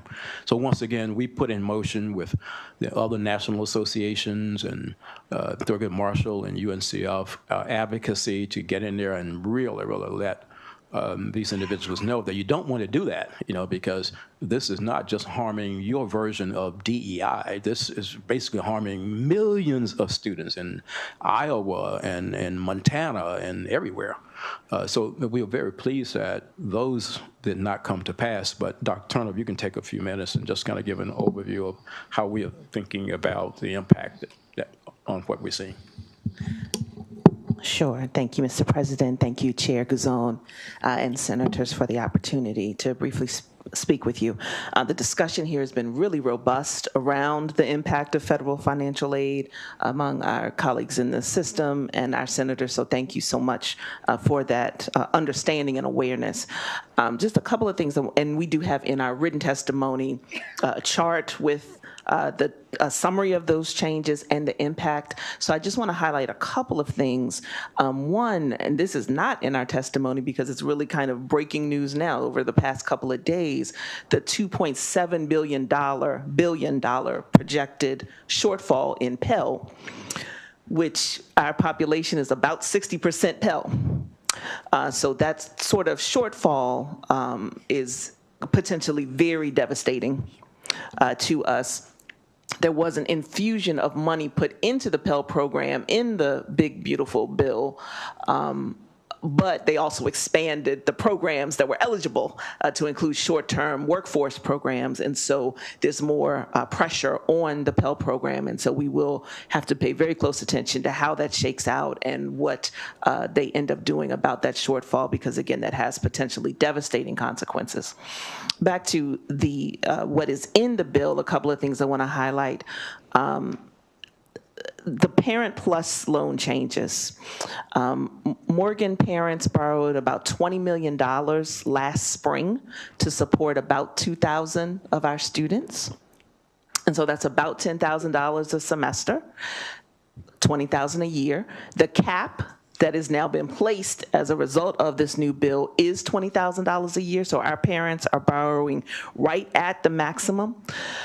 But more concerning is that the aggregate cap, the lifetime cap of Parent Plus borrowing has been set at $65,000. The math doesn't work, right? A degree takes 4 years. 20,000 times 4 is 80,000. But there's a limit of 63,000. And so we're concerned not just about the potential of students not coming because they may not have the money, but students coming and then getting to that fourth year and not having the money to pay. And that is, again, 2,000 current students who have borrowed PLUS loans, or parents have borrowed PLUS loans. Similarly, the elimination of the Grad Plus loan. We have fewer students. We have 133 graduate students who took $2.6 million in Grad Plus loans in the spring. But with both groups, the elimination and the reduction of the PLUS loans will lead to higher out-of-pocket costs. It will lead to a greater reliance on typically higher interest private loans. Senator Washington, you had a great point about there are options out there now that didn't used to be, SoFi and Prosper and groups like that that offer money. But the reality is most of those loans are going to be higher interest rates. The PLUS loan rate right now is a little under 9%. I just, while I was sitting in here, looked up the rates, the going rates right now for private loans. They go up to 18%, right? So some might be lower, but for people who don't have sparkling credit, they're going to be on that 18%. Right, if they're able to get the loan at all, because the credit requirements are more stringent on private loans. There's also less flexibility on private loans if there's a need for forbearance or deferment at some point. So we are, again, very, very concerned about the possible need for people to take out higher interest private loans as opposed to the PLUS graduate and parent PLUS loans. Thank you. And so two other quick points. We too have been paying a lot of attention to the rulemaking right now around the definition of professional degrees. And I certainly have 3 deans at Morgan who are quite exercised about this, a dean of the School of Social Work, a dean of the School of Public Health, and a dean of the School of Architecture, and even a dean of the School of Engineering, because engineering is in there as well. And so we had a great discussion in our cabinet last week about this, and basically the conclusion was that those organizations in this rulemaking, the national associations, they have to come together as national associations and basically have to get that changed before this becomes law. That includes the American Institute of Architects. It includes all of these national associations, not work individually, but collectively. And so the deans are having these kind of discussions with their respective national association presidents to get in the room, and let's not just sit and let this happen to us. Let's fight back and make sure that you can get it changed if possible. Also, you may have heard that we were in a relationship with an entity to bring into existence a medical school at Morgan. But for the reasons that we're discussing today in terms of cost and what that was going to be, and 4 years ago you asked me, the legislature asked me, because you did the analysis in terms of the average loan debt that students in medical school at that time were confronted with, and it was about $300,000 to $400,000. And so you posed a question to me as to, well, what will Morgan do to reduce the loan debt? And I, on the record, said I could think of 2 ways, and one would be we would have to attract $1 billion donor and create an endowment where the interest would have to be used in order to reduce that, or we could think about a different model, which means a public nonprofit model. So the Board of Regents at Morgan and I, we discussed this exhaustively for a couple of years, and we decided that we would give up on this for-profit affiliation because that was really driving this in the wrong direction. And now we are in the early stages of planning what a nonprofit public medical school would look like with the support of the Robert Wood Johnson Foundation, and we're having discussions with others as well. So this is really, really high on our radar because we know the shortage of MDs in the state, and we are in a position where we can actually respond to that. So we're keeping that moving. And so last, in terms of the impact on international students, I think we are in the same position as you heard from the USM. We had about 8 to 10% of our enrollment as international before the pandemic, but that dwindled to about, 5% or so. And so now it's back up to about 7 to 8%. However, although this year we had a 4.5% increase, we think that was because many of our international students, and we counsel them to not go back home during breaks and not go back at the end of the semester because the national climate was just almost like deteriorating so quickly, and we didn't know if they would even be allowed to come back. But we don't think, when we especially look at what happened nationally, and nationally it was like a 12% reduction in international student enrollment, that this will persist unless some policies change. But we're keeping our eyes on that, and also our eyes on the H-1B visas with this unbelievable $100,000 kind of almost buying of the visas. Well, I think you know what I want to say, but I just can't say it. So with that, I'm going to ask David Lacino just to say a word or two about the fact that amidst all of this, all of the cacophony, all of the chaos, we have a responsibility at Morgan. And first of all, as president, my responsibility that you heard from the student here. The students are looking to us. They are looking to us as leaders to continue to inspire them, to continue to motivate them, to continue to give them purpose for why they are on our campus. And so I'm never, ever, ever, ever going to give that up. I will always seek to inspire and motivate my students. And so that's what we are about at Morgan, is to continue to preserve that. And in the process of doing that, we have to keep the university on a solid financial foundation as well. And so, David, you going to say a word or two about our bond ratings in the midst of all of this as well, because we'll keep an eye on a lot. So thank you, Dr. Wilson. Thank you, Chairman Guzzoni and members of the committee. As Dr. Wilson mentioned, we work very, very hard making sure that we have access to students and that education is affordable. And the budget cuts and obviously the economic environment has really created challenges for us. But with all that, we are working very hard to be good stewards of the investment that the state has made in us. We are looking at a very stable bond ratings, even with the recent reductions in the higher education environment.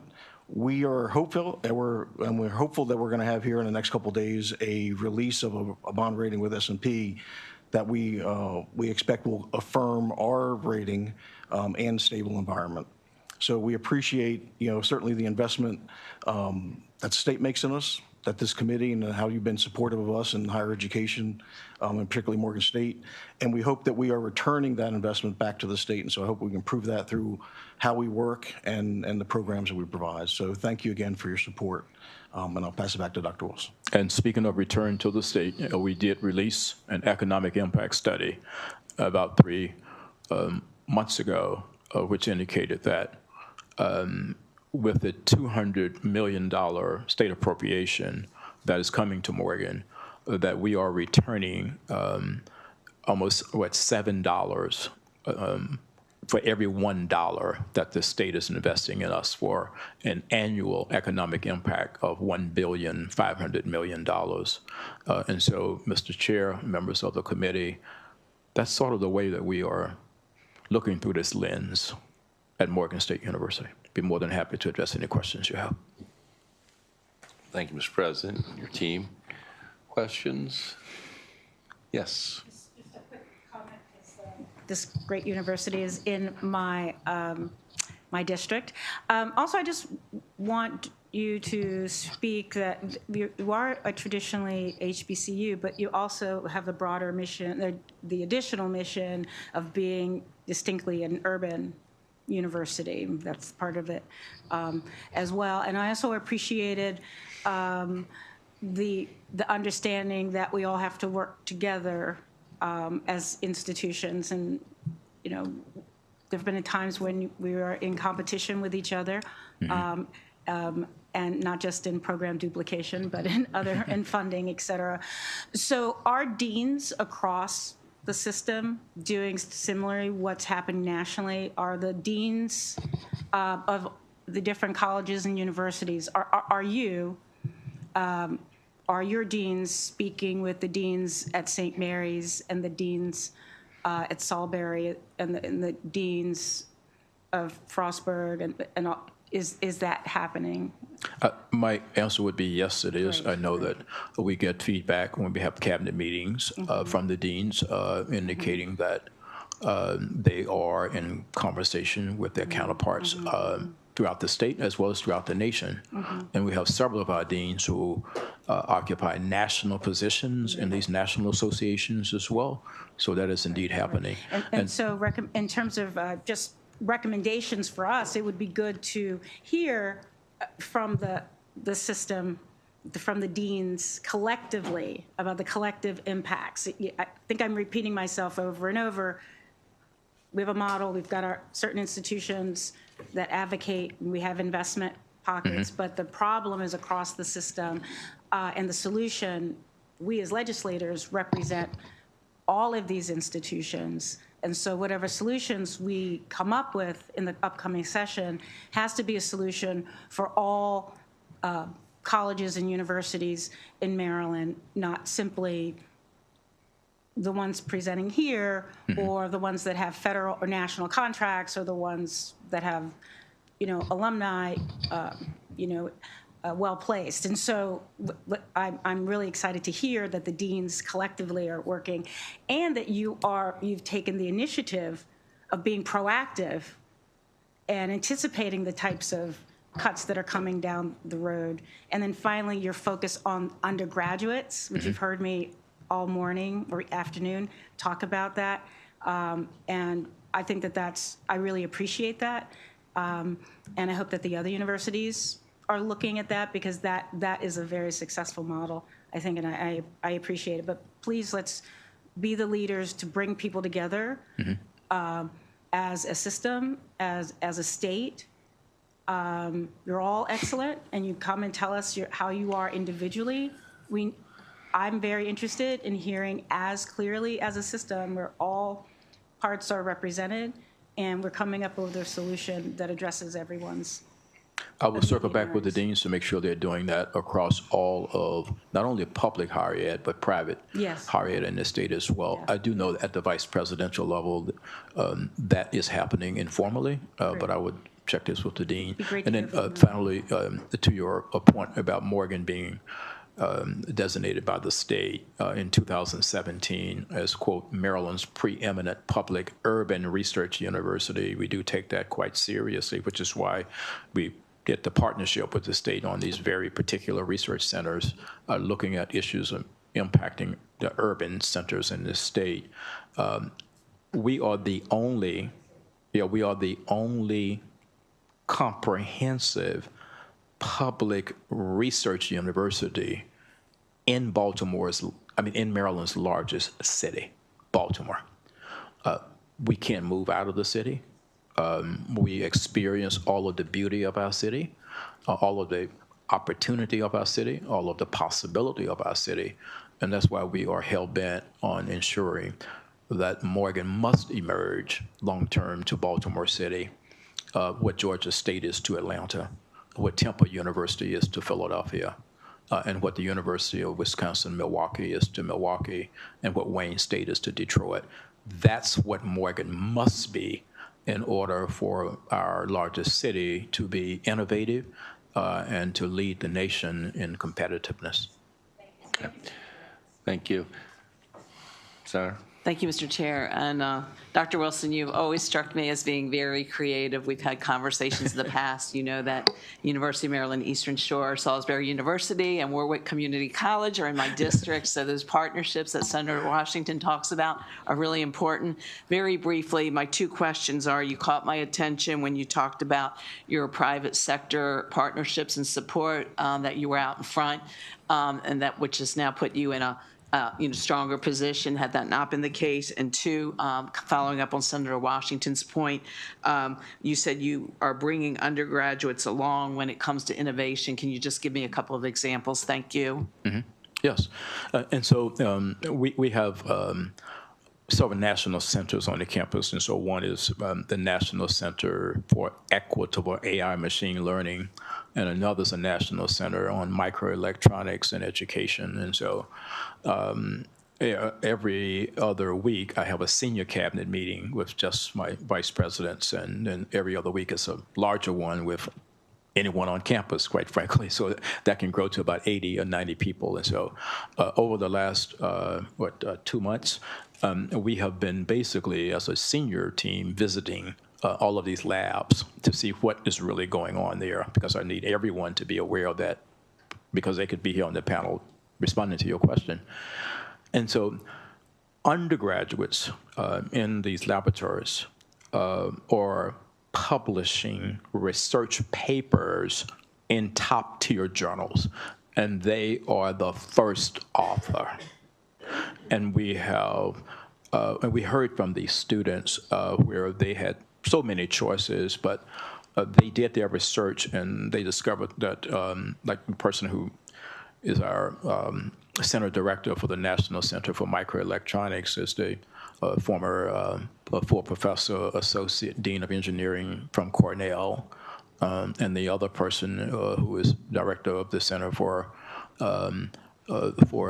Equitable AI Machine Learning Systems. We recruited him as a full professor from Georgia Tech, who is a nation's foremost authority on IoT. So they turned down all the schools because they wanted to come and work with these professors, and consequently, that's an example that you rarely see.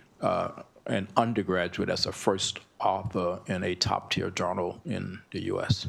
And then just, we get these all the time. A student stopped by my office just yesterday, Dr. Beal, and basically has, started his own company,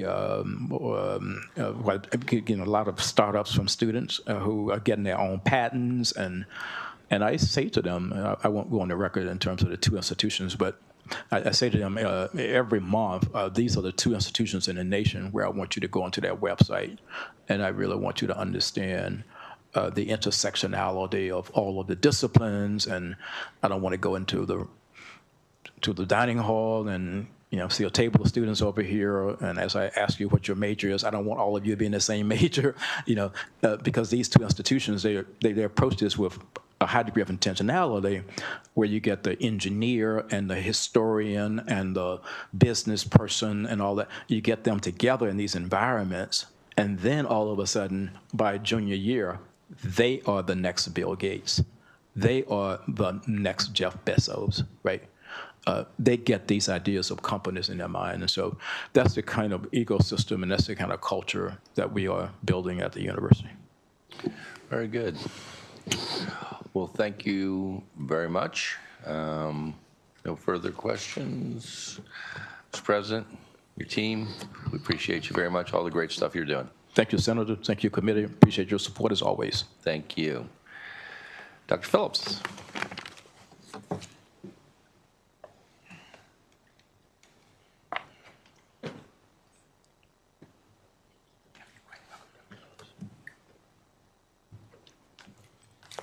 Good afternoon, Chair Gazzoni and members of the committee.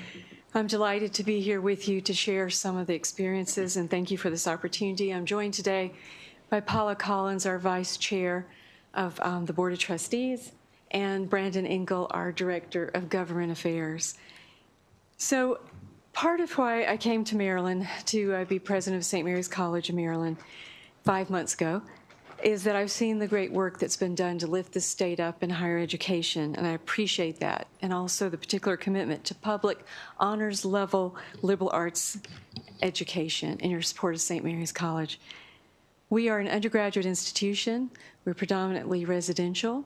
We are a small institution of a little over 1,600 students, and our emphasis is on very much a honors-infused curriculum that's looking at things like making sure our students have research skill development as undergraduates, they have leadership skill development, and we do this in an interdisciplinary framework. So we are a little bit different than those that you've just heard from, but I wanted to give you that perspective of a small undergraduate liberal arts and sciences institution. I wanted to let you know that what we've witnessed this year has been unprecedented change, both in practice and in pace. And it affects smaller institutions like us in an outsized way, particularly around the areas of financial aid and research funding, although we have much smaller amounts than our larger colleagues, to the enforcement of civil rights and immigration. We are grappling with deep uncertainty, greater complexity and compliance, and most perniciously, a sweeping chill that directly impacts our ability to recruit promising young students, retain our immensely talented faculty and staff, and provide the rigorous yet accessible education that you've asked us to provide. Federal policy changes have shifted not only the realities that our students face within the classroom, but across so many areas of their lives. Similarly, our staff and faculty face challenges as they seek to navigate their personal and professional responsibilities. In these moments where the federal government shifts from a source of support, clarity, and oversight to an unpredictable actor, we come to you seeking guidance and support to help us mitigate systemic risk and protect the integrity of our institutions. I understand that there's a lot to talk about, and I know that you've got a lot of questions, and I'd like to briefly touch on just some relevant points, the policy shifts that have the most impacts for institutions like St. Mary's. One is the federal budgetary and research disruptions. First, we're not a large research institution, but we do maintain an active research presence. Our Office of Sponsored Research and Programs works directly with faculty and staff to secure federal funding opportunities. And in recent years, we have been increasingly successful. This year, our faculty was awarded almost $2 million in grant funding. May not sound like a lot, but again, that's an outsized impact on a small institution. These fund critical defense, marine science, and archaeological research that benefits not just our immediate community in the Tidewater region, but the entire state and nation. The threat of deep or across-the-board cuts to federal research agencies directly impacts our ability to grow and sustain these programs. And even if the figures look like a drop in the bucket compared to others, they have an outsized impact for us at St. Mary's. Changes to the indirect cost structure are particularly threatening for small colleges because they enable us to maintain current academic programming levels when faculty members may be otherwise engaged in research and cannot teach their full course load in a given semester or year. If the federal cap is placed too low, we will struggle to cover the baseline cost of essential facilities, utilities, and administrative and compliance costs. However, even if we are able to cover those costs, funds would likely have to come from our general operating fund, which is intended for instruction, student services, and maintenance. This is effectively a tax on our state-supported and tuition-dependent budget, which would be a major detriment and force difficult resource allocation decisions. Equally concerning, of course, is to us the growing use of scientific funding as a political and regulatory weapon. Federal agencies have increasingly issued broad guidance and funding freezes, often based on extraordinarily broad statutory interpretations, to enforce research compliance with arbitrary and vague political agendas. This practice flies in the face of higher education's core principle of institutional autonomy, as well as the foundational belief that research funding is and should be provided on the basis of scientific merit. This environment consumes the administrative capacity of faculty and staff who support grant applications, which detracts from our institutional capacity to serve students and advance the common good. We are forced to divert time, legal resources away from our daily operations to double, triple, and quadruple check our work. This culture of extreme caution is the result of a clear chilling effect, which discourages innovative research by our faculty, but also impacts our students in both immediate and profound ways. I'm sure you will recall the error-ridden rollout of the updated FAFSA form for the 2024-25 academic year. What was branded as simplification has instead resulted in technical delays, processing glitches, and calculation errors from the Department of Education, which paralyzed systems nationwide. For St. Mary's, this translated directly to delayed, incorrect, and missing financial aid offers for our students. Families cannot make enrollment decisions without accurate and complete information, and this is especially true for low and middle income families, as well as students who are first in their family to attend college or who come from historically underrepresented cohorts. At St. Mary's, we have about 25% Pell recipients. First generation is about 27%. We are already seeing the impact of this chilling effect on retention of our students who have left us because they cannot deal with financial problems, especially as family members face job layoffs or loss of jobs. It also is affecting our applications for this next academic year. Again, they're citing there's financial uncertainty. This year, the challenge for institutions has been compounded by resignations and reductions in force at the Department of Education, as well as the government shutdown. It's been increasingly difficult for us to receive any clarity on the role of the department in recent months. We don't know what's happening, we don't know what will happen, and we certainly no longer know who to contact. Often those individuals that we've worked with are gone. Looking past these short-term issues, the long-term outlook for the Pell Grant program remains precarious. You've heard this from our colleagues. While the most recent reconciliation law provided additional funding to cover projected shortfalls, those funds will not last forever. So again, that's one of our major concerns. Without structural fixes or additional appropriations, we could see lower awards, reduced eligibility, or other restrictive policy changes in the coming years. This uncertainty, again, threatens our ability to fulfill our mission, to provide a rigorous, accessible, and affordable liberal arts education for Maryland students. Our students are also immensely concerned with erosion of free discourse, where one-off comments or engagement with provocative concepts in the process of academic consideration and experimentation might invite disproportionate attention prosecution or even formal investigation by federal agencies. It goes without saying that this is especially the case for international students, as well as our international faculty and staff, whose contributions and experiences are cornerstones of our campus culture. In closing, I'd like to say that federal actions are not abstract policy debates. They impose immediate and significant quantifiable cost, as well as unquantifiable risk for Maryland's public higher education sector. St. Mary's College of Maryland exists as an asset to meet the state's needs and to embody our values. And I hope that my perspective today, as well as the perspectives of my colleagues here, provide you with what you need to understand the effects on our institutions. I also hope that these conversations bring us to a place where we might work together to ensure that state policy and our implementation thereof continues to support student success and excellence in the state of Maryland. Thank you, and I'd be happy to answer any questions you have. Thank you, Doctor. So I welcomed you before on a Zoom not too long ago, but welcome to the university. Welcome to being part of this family, and we appreciate you coming here today. I was struck, at any institution you worry about, the effect of hampering free speech. But thinking about a liberal arts institution of all places, it's just, it's shocking and painful to even hear. And that your students, at least some of your students, are feeling that. I'm sure you're doing your very best to support them. But what a sad thing.